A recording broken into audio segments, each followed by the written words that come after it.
Ayan, mayroon tayong carrots na hiniwa na natin at yung beetroots. Gagawa tayo ng juice. Ito yung juicer natin. At ayan, umpisahan na natin ang paggawa ng beetroot at carrot juice. Kaya ayan.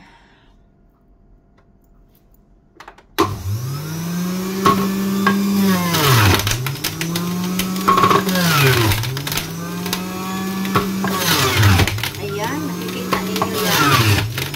At pure na juice talaga. Ayan, pure na juice talaga yung natin dito. Mainom natin. Kita ninyo yan. Pure na juice. Kaya ituloy lang natin siya.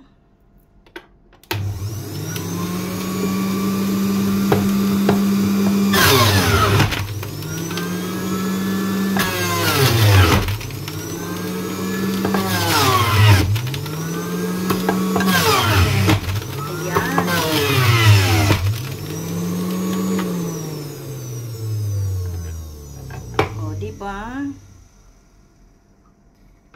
At ito na yung pinakapuro niya, oh. Diba marami siya? Oh, diba, oh.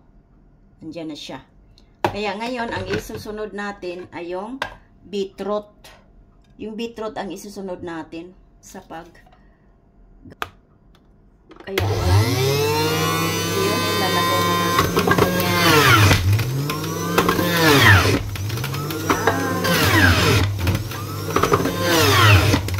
Dahan lang ang pag-cook natin. Kasi naano siya.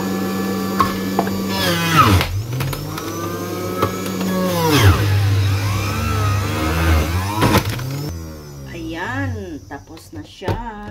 At ito na yung kulay ng juice. Kita ninyo? Ang dami.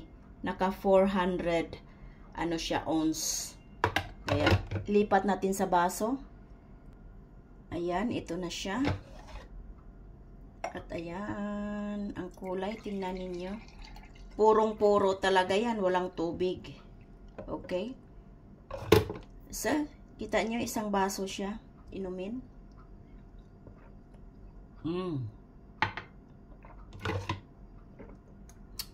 Ang tamis. Ang sarap. Kaya yan.